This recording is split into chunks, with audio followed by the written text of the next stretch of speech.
మరి చక్కని సందేశాన్ని సోదరులు వివరిస్తుండగా మనం అందరం కూడా విందాం. మరి ప్రేమతో వారు సందేశాన్ని అందించవలసిందిగా సోదరులకి ఈ సమయం మనం ఇస్తూ ఉన్నాం. ప్రభువైన యేసుక్రీస్తు నామమును బట్టి రాత్రికాల సమయాన్ని చేరి కూడి వచ్చిన మీ అందరికీ మా హృదయపూర్వక వందనాలండి. దేవుడు గతించినటువంటి దినములన్నిటినూ కూడా తన మహాకృప చేత మనలందరినీ కాపాడుతూ మనకు ఆయుష్నిస్తూ ఆరోగ్యాన్నిస్తూ భౌతికమైన ఆత్మ సంబంధమైన ఆశీర్వాదాలు దయచేస్తున్న మహాదేవునికి మనం అందరం ఎల్లప్పుడూ కూడా కృతజ్ఞతలు తెలియజే బాధ్యత కలిగి ఉంటూ ఉన్నాం. మరి సమయంలో నిన్న మరి ఈరోజు 2 రోజుల పాటు స్థానిక గుండాలపాడు క్రీస్తు సంఘం నిర్వహించే బహిరంగ సువార్త కూడికల విషయంలో 4 సందేశాలు ప్రణాళిక చేసుకొని విశ్వాసము అనేటువంటి ఒక అంశాన్ని ప్రధానంగా తీసుకొని ఆ యొక్క విశ్వాసము అనే అంశంలో నుంచి మొదటిది అందరూ కలిగి ఉండవలసిన ఒక్కటే విశ్వాసము, రెండవది దేవుని రాజ్యమును గూర్చిన విశ్వాసము, మూడవది బాప్తిస్మమును గూర్చిన విశ్వాసము. ఇప్పుడు ఇక చివరిది లాస్ట్ది ఇక ఈ రోజుకి ముగింపుది ఏంటనేది నిరీక్షణతో కూడిన విశ్వాసం. విశ్వాసం అనేది ఒకటేనని గ్రంథం చెప్తుంది. మరి 4 రకాలుగా మనం ఎందుకు ఆలోచించాల్సి వచ్చిందంటే ఆ విశ్వాసము ఏమని ఏ విషయంలో నువ్వు నమ్మి ఉండాలి అనేది పాయింట్. ఇక్కడ ఉన్న ఒక్క విశ్వాసంలోనే పలు కోణాలను మనం చూస్తున్నాం. రాత్రి అందుకని ఒక ఉదాహరణ చెప్పాను.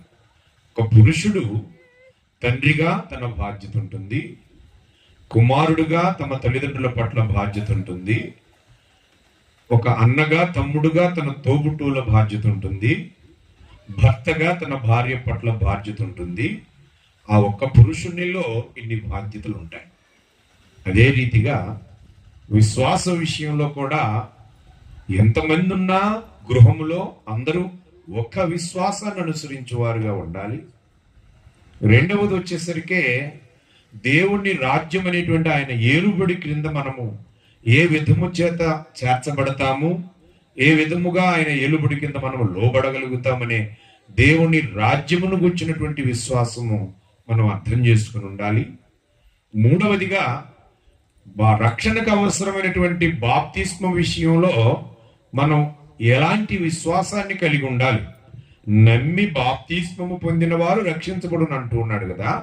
నమ్మవలసింది ఏంటి ఇంతకి అనే విషయాల్ని కొన్ని సంగతులు గుర్తు చేయడం జరిగింది.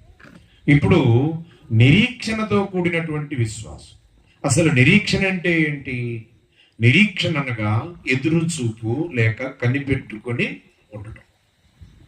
నిరీక్షించడం అంటే ఎదురు చూస్తున్నాం. అసలు విశ్వాసంలో దాని భావాన్ని వ్యక్తపరుస్తూ గ్రంథకర్త ఇబ్రీ గ్రంథకర్త 11వ అధ్యాయం 1వ వచనంలో చెప్పిన మాట ఏంటంటే, హెబ్రీయులకు రాసిన పత్రిక 11వ అధ్యాయము 1వ వచనంలో ఉన్న మాట ఏంటంటే, విశ్వాసము లేకుండా దేవునికి ఇష్టుడై ఉండుట అసాధ్యము అన్నాడు. అది 6వ వచనం. విశ్వాసం అనున్నది 1వ వచనంలో, విశ్వాసం అనున్నది నిరీక్షింపబడు వాటి యొక్క నిజ స్వరూపమును అదృశ్యమైనవి ఉన్నవి అనుటకు రుజువై ఉన్నది అని అన్నాడు. అంటే నిరీక్షింపబడు వాటి యొక్క నిజ స్వరూపం అంట విశ్వాసం. స్వరూపం అంటే మళ్ళీ కనబడేటువంటి ఒక పదార్థమో లేకపోతే ఒక ఇదో కాదు. విశ్వాసాన్ని వర్ణిస్తూ చెప్తున్నాడు. నిరీక్షింపబడు వాటి యొక్క నిజ స్వరూపం అది అని అన్నాడు. కాబట్టి దేని నిమిత్తము నువ్వు విశ్వాస విషయంలో నిరీక్షణ కలిగి ఉన్నావు? పాత నిబంధన గ్రంథంలో పరిశీలన చేసినప్పుడు నిరీక్షించారు భక్తులు. ఇశ్రాయేలు ప్రజలు ఎదురు చూస్తున్నారు. ఐగుప్తు ఫరో రాజు యొక్క ఆధిపత్యం కింద వారు వెట్టి చాకిరి చేస్తూ మమ్మల్ని ఎవరో ఒకరు వస్తారు, మమ్మల్ని ఈ యొక్క బానిసత్వం నుంచి విడుదల చేస్తారు అని ఎదురు చూస్తూ ఉన్నారు. దేవుడు వారికి ఒక నాయకుడినిచ్చి ఐగుప్తు నుంచి విడుదల చేశాడు. ఆ తర్వాత మరి కొంతకాలానికి 2 రాజ్యాలుగా ఉన్నటువంటి ఉత్తర రాజ్యం, దక్షిణ రాజ్యం, ఇశ్రాయేలీలు, యూదావారు. ఇశ్రాయేలు అష్షూరు చెరకెళ్ళారు, యూదావారు బబులోను చెరకెళ్ళారు. ఇదొక సందర్భం అయితే మాదీయ పారసిక సామ్రాజ్య కాలంలో కూడాను పట్టబడినటువంటి యూదులను విమోచించటానికి ఎదురు చూస్తున్నటువంటి సందర్భంలో ఎస్తేరు ద్వారా యూదులకు విడుదల కలుగు చేసిన సందర్భాన్ని, ఆమె షూషను కోటలోకి వెళ్ళిపోయి ఇంకా నాకు ఇబ్బంది లేదు అనుకున్న బాబాయ్ అయినటువంటి మొర్దెకై ఏమని ఆలోచించాడు, నువ్వేదో పర్వాలేదు కోటలో ఉన్నాను అనుకోమాక, మమ్మల్ని విడుదల చేయడానికి దేవుడు ఏదో ఒక దిక్కు నుంచి సహాయాన్ని పంపిస్తాడని ఎదురు చూస్తూ వారు ప్రార్థనా పూర్వకంగా ఉన్నారు. కాబట్టి ఒక్కొక్క సందర్భంలో ఒక్కొక్క రీతిగా ఎదురు చూపు కలిగి ఉన్నటువంటి సందర్భాలు గ్రంథంలో ఎన్నో ఉన్నాయి.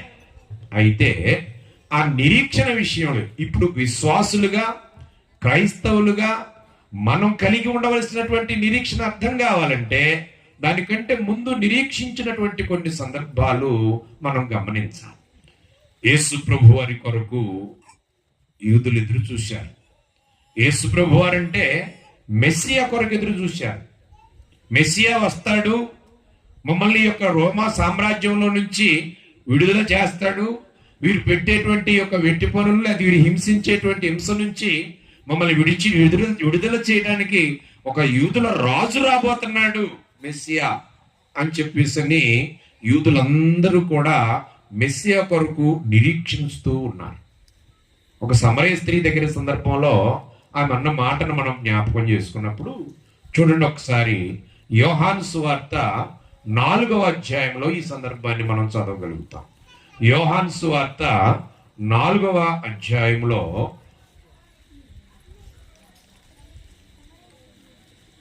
24 మనకు బాగా కంటతొంటది. 4:24 ఏమనుంది? దేవుడు ఆత్మ గనుక ఆయనను ఆరాధించువారు ఆత్మతోనూ సత్యముతోనూ ఆరాధింపవల్లని కోరుతున్నాడు. అయితే 25వ వచనంలో ఏమనుంది? 25వ వచనంలో ఏమనుందంటే, స్త్రీ ఆయనతో క్రీస్తనబడిన మెస్సియా వచ్చునని నేను ఎరుగుదును, ఆయన వచ్చినప్పుడు మాకు సమస్తమును తెలియజేయనని చెప్పగా యేసు ఏమన్నాడట? నీతో మాట్లాడుచున్న నేనే ఆయనని ఆమెతో చెప్పాను. అంటే ఆమె సమరయ స్త్రీ. ఆ సమరయులు సైతము మెస్సియా అనేటువంటి ఆయన వస్తాడంట. ఒక ఆయన వచ్చినప్పుడు అన్ని బయలుపరుస్తాడంట, అన్ని తెలియజేస్తాడంట. కాబట్టి ఆయన వచ్చినప్పుడు తెలుసుకోవటానికి అందరూ సిద్ధంగా సంసిద్ధులుగా ఉండాలని మా పెద్దలు చెప్తున్నారు అని చెప్పేసి అంటే ఆమె కూడా మెస్సియా కొరకు నిరీక్షణ కలిగినటువంటి వారిలో ఒకటిగా ఉంది. అందుకని అక్కడ సందర్భం 39వ వచనం చూడండి. ఆమె ఎప్పుడైతే ఆ వార్త విన్నదో కొన్ని సందర్భాల తర్వాత, కొన్ని మాటల తర్వాత పరిగెట్టుకుంటూ గ్రామంలోకి వెళ్ళింది. ఏమని చెప్పింది? 39వ వచనంలో, నేను చేసినవన్నీ నాతో చెప్పినని సాక్ష్యం ఇచ్చిన స్త్రీ యొక్క మాటను బట్టి ఆ ఊరిలోని సమరయులు అనేకులు ఆయన యందు విశ్వాసం ఉంచిరి. ఆ సమరయులు ఆయన యొద్దకు వచ్చి తమ యొద్ద ఉండమని ఆయనను వేడుకొని గనుక ఆయన అక్కడ ఎన్ని రోజులు ఉన్నాడట? 2 దినములు ఉండేను. ఆయన మాటలు వినినందున, అప్పుడేమన్నారు చూడండి, ఆయన మాటలు వినినందున ఇంకను అనేకులు నమ్మి ఆ స్త్రీని చూచి, ఇక మీదట నీవు చెప్పిన మాటను బట్టి కాక మా మట్టుకు మేమే విని ఈయన నిజముగా లోక రక్షకుడని తెలుసుకుని నమ్ముచున్నామని అన్నారు. అంటే వారు ఆమె చెప్పిన మాట మీద ఆధారపడే కాకుండా వారు ప్రాక్టికల్ గా ఒక 2 రోజుల పాటు యేసుక్రీస్తు యొక్క బోధలు విన్న తర్వాత, ఆయన బోధ విన్నప్పుడు అప్పుడు ఒక నిర్ణయానికి వచ్చాడు, నిజముగా ఇతడు లోక రక్షకుడే, మనం ఎదురు చూసే ఆ మెస్సియా ఈయనే అనేటువంటి విషయం ఆ సమరయులందరూ కూడా గుర్తించారు. అంటే మెస్సియా కొరకు ఎదురు చూసిన నిరీక్షణ కలిగినటువంటి వారు కూడా ఉన్నారు. అదే రీతిగా రాజ్య విషయంలో కూడా దేవుని రాజ్యం, పరలోక రాజ్యం అనేటువంటిది రాబోతుంది, వస్తుంది, వచ్చింది, మీ మధ్య ఉన్నది. రాత్రి కొన్ని విషయాలు మనం ఆ సందర్భంలో ఆలోచన చేసినప్పుడు యేసుప్రభు వారి యొక్క బోధలో కూడా అక్కడ అపోస్తుల కార్యములు 1వ అధ్యాయంలో మనం ఈ విషయాన్ని చూడగలుగుతాం. చూడండి, యేసుప్రభు వారు చెప్పినటువంటి ముగింపు మాటల్లో అపోస్తుల కార్యములు 1వ అధ్యాయము 6వ వచనం చూసినప్పుడు, కాబట్టి వారు కూడి వచ్చినప్పుడు, ప్రభువా ఈ కాలమందు ఇశ్రాయేలుకు రాజ్యమును మరలా అనుగ్రహించదవా అని ఆయనను అడుగగా, ఆయన కాలములను సమయములను తండ్రి తన స్వాధీనమందు ఉంచుకొని ఉన్నాడు, వాటిని తెలుసుకొనుట మీ పని కాదు అని. అంటే రాజ్యం అనుగ్రహించటం అని అంటే ఏదో భూమి మీద ఇతరులను జయించగలిగేటువంటిది, లేక ఇతరుల మీద పోరాడగలిగేటువంటిది అనేటువంటిది కాదు. దేవుని రాజ్యం అనేటువంటిది ఏంటంటే ఇప్పుడు ఆ క్రీస్తు రాజ్యము, ఆ క్రీస్తు సంఘం అనేటువంటి వాస్తవికమైనటువంటి ఉనికి ఈ భూమి మీద కలిగి ఉన్నాము. కాబట్టి ఆ రాజ్యము, దేవుని రాజ్యం అంటే ఆ రాజుల కాలములో ఆ రాజ్యాలు మరొక రాజ్యం మీద దాడి చేసి జయించటం కాదు, కానీ ఈ రాజ్యము జయించటానికి ఓర్పు, సహనము అనేటువంటి ఆయుధాలను మాత్రమే ఉపయోగించే రాజ్యము ఈ దేవుని రాజ్యం అనే విషయం రాత్రి కూడా గుర్తు చేసుకున్నాం. కాబట్టి అట్టి రాజ్యము కొరకు ఎదురు చూడటం అనేటువంటిది కూడా నిరీక్షణ కలిగినటువంటి విధం.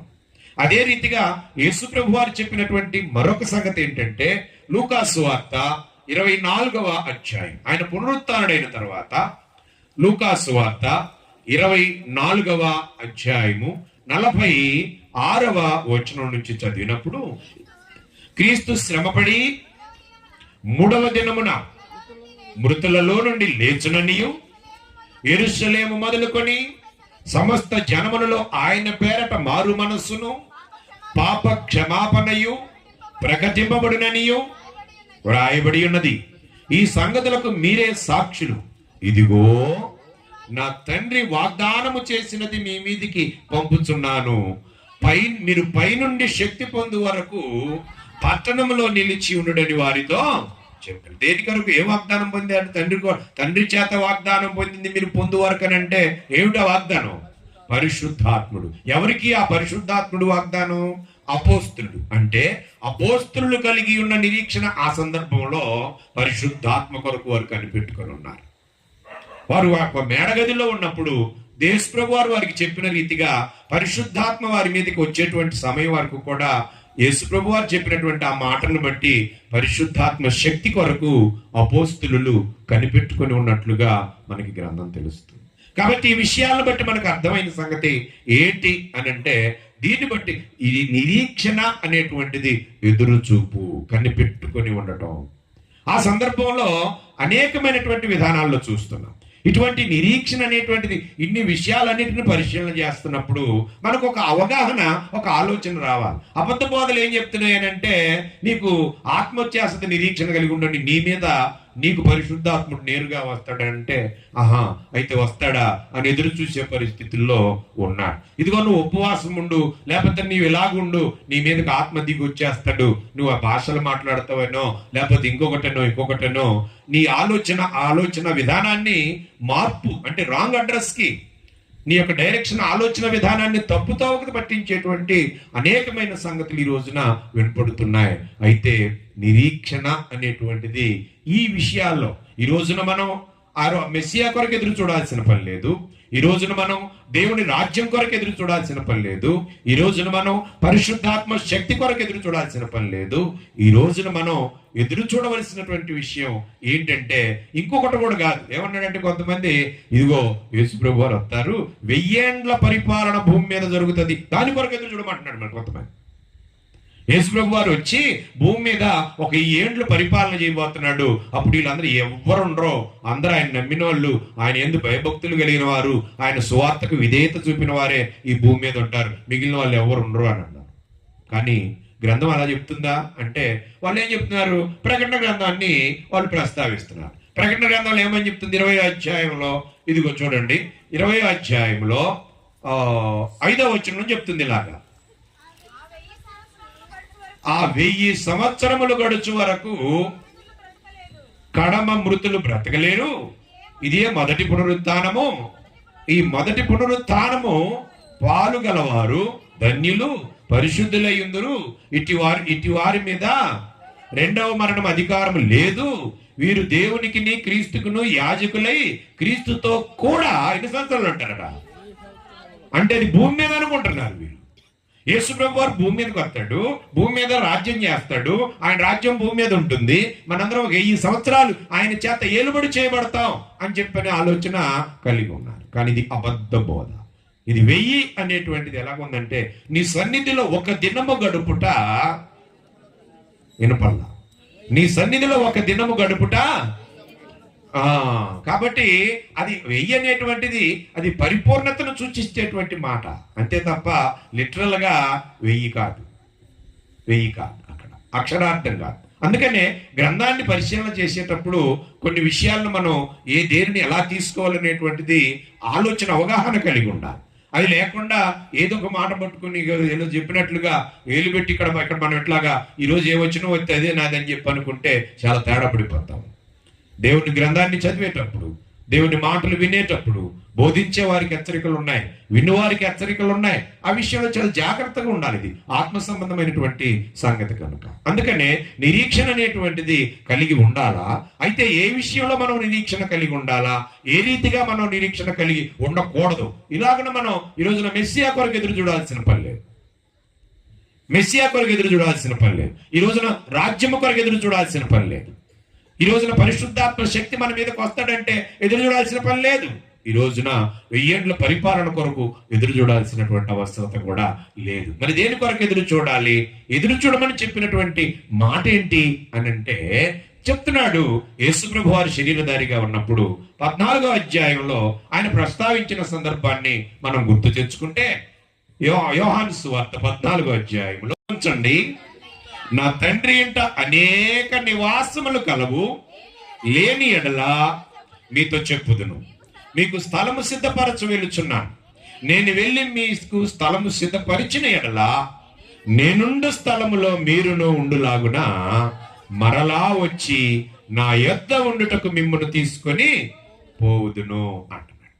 అంటే యేసుప్రభు వారు చెప్పిన మాట ఏంటంటే ఆయన వెళ్తున్నాను అనే మాట విన్నప్పుడు వెంటనే శిష్యుల్లో కలవరం వచ్చేసింది, హృదయాలు కలవరపడ్డాయి. మీ హృదయాలు కలవరపడినాయి మాకండి. ఎందుకంటే మీరు దేవుని యందు విశ్వాసం ఉంచారు కదా, నా యందు విశ్వాసం ఉంచండి. నా తండ్రి ఇంట అనేక నివాసాలు ఉన్నాయి, నేను వెళ్తున్నాను, నేను మీకు స్థలము సిద్ధపరచడానికి వెళ్తున్నాను. నేను మీకు స్థలము సిద్ధపరిచి మరలా నేనుండు స్థలములో మీరు ఉండులాగున మరలా వచ్చి నేను మిమ్మును తీసుకుని పోతాను అన్నాడు. తీసుకొని వెళ్తానన్న ఆయన కొరకు రావటం కొరకు మనం ఎదురు చూడాలి. నిరీక్షణ ఎవరి కొరకయ్యా అంటే ప్రభువైన యేసుక్రీస్తు వారి యొక్క 2వ రాకడ కొరకు ఎదురు చూడాలి. ఆల్రెడీ ఒకసారి వచ్చేసాడు, మరలా వస్తానన్నాడు. వస్తానన్నటువంటి ఆయన కొరకు ఎదురు చూసేటువంటి విశ్వాసం మనం కలిగి ఉండాలి, అట్టి నిరీక్షణ మనము కలిగి ఉండాలి. అందుకనే ఆయన ఏమన్నాడు మరొక సందర్భంలో, ఆయన 40 దినములు అక్కడ చనిపోయిన తర్వాత, సమాధి చేయబడిన తర్వాత, 3వ దినాన పునరుత్థానుడైన తర్వాత 40 దినములు ఇంచుమించు 500 మందికి పైన కనపడ్డాడు. ఆ తర్వాత ఆయన ఆరోహణం అవుతున్నాడు. అపోస్తుల కార్యములు 1వ అధ్యాయము 9వ వచనం నుంచి రాయబడిన మాట. అపోస్తుల కార్యములు 1వ అధ్యాయము 9వ వచనం నుంచి ఏమనుందంటే, అమ్మా ఈ మాటలు చెప్పి వారు చూచుచుండగా ఆయన ఆరోహణమాయను. అప్పుడు వారి కన్నులకు కనబడకుండా ఒక మేఘము ఆయనను కొనిపోయాను. ఆయన వెలుచుండగా వారు ఆకాశం వైపు తేరు చూచుచుండిరి. ఇదిగో తెల్లని వస్త్రములు ధరించుకుని 2 మనుషులు వారి యొద్ద నిలిచి, గలిలయ మనుష్యులారా, మీరెందుకు నిలిచి ఆకాశం వైపు చూస్తున్నారు? మీ యొద్ద నుండి పరలోకమునకు చేర్చుకొనబడిన ఈ యేసే, మీ యొద్ద నుండి పరలోకమునకు చేర్చుకొనబడిన ఈ యేసే ఏ రీతిగా పరలోకమునకు వెళ్ళుట మీరు చూచితిరో, ఆ రీతిగానే ఆయన తిరిగి వచ్చునని వారు. కాబట్టి ఆ రీతిగా ఆయన వస్తాడు కనుక వచ్చే ఆ ప్రభు కొరకు, 2వ రాకడ కొరకు ఎదురు చూపు కలిగి ఉండవలసిన బాధ్యత విశ్వాసులమైనటువంటి ప్రతి ఒక్కరి మీద ఉంది. అందుకనే అట్టి నిరీక్షణ కలిగిన వారమై ఉండాలి. అట్టి నిరీక్షణ, ఆ ఒక్క నిరీక్షణ మనం కలిగిన వారమై ఉండాలి. ప్రభువారి యొక్క రాకడ కొరకు మనము సిద్ధపడుతూ కలిగి ఉండవలసిన ఒక్క విశ్వాసాన్ని కలిగి, రాజ్య విషయంలో రాజ్య సంబంధులుగా రాజ్యములో రాజు చేత చేర్చబడి, అలాగనే బాప్తిస్మము ద్వారా రక్షణ పొంది చేర్చబడి ఆ రాజ్యములో ఉండి ప్రభువారి యొక్క రెండవ రాకడ కొరకు ఎదురు చూసే విశ్వాసాన్ని కలిగి ఉండాల. అందుకనే నిరీక్షణతో కూడిన విశ్వాసం అంటే ప్రభువారి కొరకు కనిపెట్టుకొని ఉండే విశ్వాసం మనం కలిగి ఉండాలి. అదే విషయాన్ని ఒకటేనని చెప్తున్నాడు. ఇందాక ఎఫెసీయులకు రాసిన పత్రిక 4వ అధ్యాయము 4 నుంచి 6 వచనాల్లో ఏమని చెప్తున్నాడు? శరీరం ఒకటే, ఆత్మయు ఒకడే, ఆ ప్రకారమే మీ పిలుపు విషయమైన ఒకటే. ఎన్ని నిరీక్షణలు ఉన్నాయట? ఒకటే నిరీక్షణ అందుండుటకు మీరు పిలువబడ్డారు. ప్రభు ఒకటే, విశ్వాసం ఒకటే, బాప్తిస్మం ఒకటే, అందరికి తండ్రి అయిన దేవుడు ఒకటే. ఒకటే ఒకటే ఒకటే పిల్లర్ ఒకటే. కానీ కొన్ని పిల్లర్ కలిస్తేనే ఒక గృహంగా లేపబడుతుంది. ఒకటే ఒకటే ఒకటే, దేనికది ఒకటే. కానీ ఒక్కటి కనుక కదిలిందంటే మొత్తం భూమి అదే ఒక పక్కకి అలాగా అంటది. నీ విశ్వాస జీవితమే సరిగా ఉండదు ఇక. కాబట్టి ప్రతి పిల్లరు బలంగా ఉండాలి. అక్కడ 7 సంగతులు చెప్పాడు. అక్కడ అటన్నిటిలో ప్రతిదీ కూడా జాగ్రత్త కలిగి ఉండాలి. ఆ విషయంలో మనం అవగాహన కలిగి ఉండాలి. అందుకనే చెప్తున్నాడు, ఒకటే నిరీక్షణ యందుండుటకు పిలువబడితిరి. ఆ నిరీక్షణ గురించి అవగాహన లేకపోతే మనం ఏమైపోతామనంటే, అన్నాడు కదా తెస్సలోనికీయులకు రాసిన మొదటి పత్రిక 4వ అధ్యాయం 13వ వచనం చాలాసార్లు చదువుతుంటాం కొన్ని సందర్భాల్లో. తెస్సలోనికీయులకు రాసిన మొదటి పత్రిక 4వ అధ్యాయం 13వ వచనం ఏమని ఉంటది? సహోదరులారా, ఏమి లేని నిరీక్షణ లేని ఇతరుల వలె మీరు దుఃఖపడకుండా నిమిత్తము అని అంటాడు. ఎందుకంటే నిద్రించుచున్న వారిని గూర్చి మీకు తెలియకుండుట నాకు. ఎందుకంటే నిరీక్షణ లేని ఇతరులు ఏం చేస్తారట? దుఃఖపడతారు. అంటే ఇంక మళ్ళా చూడం, ఇంక మనం కలుసుకోము, ఇంక అయిపోయింది, ఇదే జీవితం అయిపోయింది, ఇంక మన బ్రతుకు అని అనుకునేటువంటి తత్వం ఉంది. కానీ నిరీక్షణ కలిగిన వారిగా మీరు బ్రతికితే మరలా మనం కలుసుకుంటాం, మరలా మనం చూసుకుంటాం, మరలా మనం ప్రభువుతో సదాకాలం ఉండే ఒక గొప్ప భాగ్యాన్ని మనం పొందబోతున్నాం. అతి నిరీక్షణ కలిగిన విశ్వాసులుగా మనం ఉండాలన్నది దేవుని యొక్క ఏర్పాటు. అందుకనే నిరీక్షణతో కూడిన విశ్వాసం అని అంటే ప్రభువారి కొరకు ఎదురు చూసేటువంటి విశ్వాసం. ఒకవేళ నిద్రించినా మరలా లేపబడతాం. ప్రభు వచ్చినప్పుడు అక్కడ అదే కదా చెప్తుంది, ఆర్భాటముతోనూ ప్రధాన దూత శబ్దముతోనూ దేవుని బోరతోనూ పరలోకము నుండి ప్రభు దిగి వచ్చును. క్రీస్తునందుండి మృతులైన వారు మొదట పునరుత్థానం ఉన్నదని నిరీక్షణ కలిగి ఉండటం. యేసు ప్రభు వారు దానికి మనకు మాదిరి. యేసు ప్రభు వారు లేచాడు, అలాగే క్రీస్తునందు మృతులైన ప్రతి ఒక్కరూ కూడా లేపబడతారు. పునరుత్థానం ఉన్నది. ఏ రీతిగా మొదటి పునరుత్థానం బాప్తిస్మం ద్వారా లేచాం, మనం పాతి పెట్టబడ్డాం, లేచాం, పునరుత్థానం. ఇప్పుడు మరలా ప్రభు అయిన క్రీస్తు వారి యొక్క రాకడ సమయంలో ప్రభువునందు నిద్రించిన వారు లేపబడతారు. సజీవులమై నిలిచియుండు మనము వారితో కూడా ఏకమై మేఘముల మీదకు కొనిపోబడతాం. క్రీస్తు ప్రభు వారు భూమి మీదకి రారు. కాబట్టి నిరీక్షణతో కూడిన విశ్వాసంలో ఈ అవగాహన కలిగి ఉండాలి మనం. నిరీక్షణ అంటే దేని కొరకు నిరీక్షణ? మెస్సియా కొరకు కాదు, రాజ్యం కొరకు కాదు, పరిశుద్ధాత్మ శక్తి కొరకు కాదు, 1000 ఏండ్ల దేవుని మాటలే కదా అని చెప్పేసి కాదు. పరిశీలన చేయాలి. ఇది మన ఆత్మకు సంబంధించినటువంటి విషయం. అందుకనే నిత్య జీవమును గూర్చిన నిరీక్షణతో కూడిన భక్తికి ఆధారముకు సత్య విషయమైన అనుభవ జ్ఞానం వారమై ఉన్నాం. కాబట్టి ఈ విషయమైన అనుభవ జ్ఞానం, సత్య విషయము అంటే లేఖనాల పట్ల లేకపోతే ఇక మన భక్తికి ఆధారం లేదు. ఆధారం లేనటువంటి భక్తి తెగిన గాలిపటం లాంటిది, ఎటైనా బాధది. ఇంకా ఆధారం లేదు కదా దానికి. ఇక దాని దారం మన దగ్గర లేనప్పుడు, ఆ దారం లేనప్పుడు, ఆ దారం లేనటువంటి ఆ యొక్క గాలిపటం ఎటు వెళ్తుంది? ఎటైనా వెళ్తుంది. భక్తి అలాగ ఉండకూడదు. అందుకనే చివరిగా హెబ్రీయులకు రాసిన పత్రిక 6వ అధ్యాయము, హెబ్రీయులకు రాసిన పత్రిక 6వ అధ్యాయము 9వ వచనము నుంచి 12 వరకు చదువుకుందాం. అయితే ప్రియులారా, మేము ఇలాగూ చెప్పుచున్నాను, మీరు ఇంతకంటే మంచిదియు రక్షణకరమైన స్థితిలో రక్షణకరమైనదియునైనా స్థితిలోనే ఉన్నారని రూఢిగా నమ్ముచున్నాం. మీరు చేసిన కార్యమును మీరు పరిశుద్ధులకు ఉపచారము చేసి ఇంకను ఉపచారము చేయుచుండుట చేత తన నామమును బట్టి చూపిన ప్రేమను మరుచుటకు దేవుడు అన్యాయస్తుడు కాడు. మీరు మందులు కాక విశ్వాసము చేత ఓర్పు చేతను వాగ్దానములు స్వతంత్రించుకుని వారిని పోలి నడుచుకున్నట్లు మీలో ప్రతి వాడును మీ నిరీక్షణ ఏమవ్వాలట? పరిపూర్ణ మగు నిమిత్తము మీరు ఇది వరకు కనపరిచిన ఆసక్తిని ఎప్పటి వరకు కనపరచాలా? తొదమట్టుకు కనపరచాలని అపేక్షించుచున్నా. ఎందుకనంటే ఒక ఆయన అన్నాడు, నా చిన్నతనం నుంచి అంటున్నా, అడుగో వస్తున్నాడు అంటున్నాడు, ఇడుగో వస్తున్నాడు అంటున్నారు, ఒక్కసారి కూడా రాలేదు యేసు ప్రభు వారు. వస్తాడంటారా? వస్తే ఏముండవు, పంచభూతములు ఏమైపోతాయి? లయమైపోతాయి. పంచభూతములు లయమైపోతాయి, మిక్కటమైన వేండ్రమత్తు లయమైపోతాయి, ఇంకేముండవు. ఆయన రాకడ కొరకు కనిపెట్టుకొని ఉన్నాయి అంతే. ఆయన వచ్చాడంటే ఉండవు ఇంకా. కాబట్టి ఇవి ఉన్నాయి అని అంటే ఆయన ఇంకా రాలేదని అర్థం. ఆయన రావడానికి మనము ఎదురు చూసేటువంటి భక్తి కలిగిన వారముగా, సత్య విషయమై అనుభవ జ్ఞానము కలిగినటువంటి వారముగా, మనం ఇదివరకు కనపరిచిన ఆసక్తిని తుదమట్టుకు, అంటే ఆయన రాకడన్నా లేక మనం శరీరములో నుంచి పోకడన్నా జరగాల. అంతేగాని మన ఆసక్తి మాత్రం తగ్గిపోకూడదు.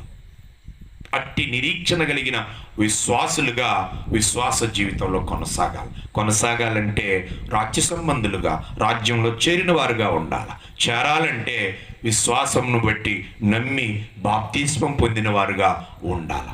ఇలాగా అందరూ గృహములో ఒకే విశ్వాసంలో అనుసరించేవారుగా ఉండాలి. అట్టి విశ్వాసులు మరణము వరకు నమ్మకముగా ఉంటే మనకి నిత్య జీవము, అంటే జీవ కిరీటాన్ని ఇస్తానన్న వాగ్దానాన్ని స్వతంత్రించుకున్నట్టుకు అర్హతను సంపాదిస్తాం. అట్టి కృపదేవుడు మనందరికి అనుగ్రహించాలని కోరుకుంటూ, శ్రద్ధగా ఆలకించిన మీ అందరికీ, ఆహ్వానించే అవకాశం ఇచ్చిన సంఘానికి, సువార్థికులు అబ్రహాం గారికి, వారి కుటుంబ సభ్యులకి, నా తోటి సేవకులందరికీ, ఎందుకంటే బోధించడం సులువు కానీ వినడం చాలా కష్టం, మీరు ఆ పని చేశారు నిన్న ఈరోజు. అందరికీ వందనాలు. చాలా సందేశాన్ని మరి చక్కగా, అంటే చాలా పొడవైనటువంటిది అయినా కూడా సింపుల్గా ఒక అర్ధ గంటలో మనకి తెలియజేసినాడు. వారందరినీ మరి వారిని బట్టి తండ్రి అయినటువంటి దేవుని కృతజ్ఞతలు చెప్తూ, మరి సహోదరులకి వందనాలు. మరి శ్రద్ధగా ఉన్నటువంటి మీ అందరికీ కూడా హృదయపూర్వక వందనాలండి.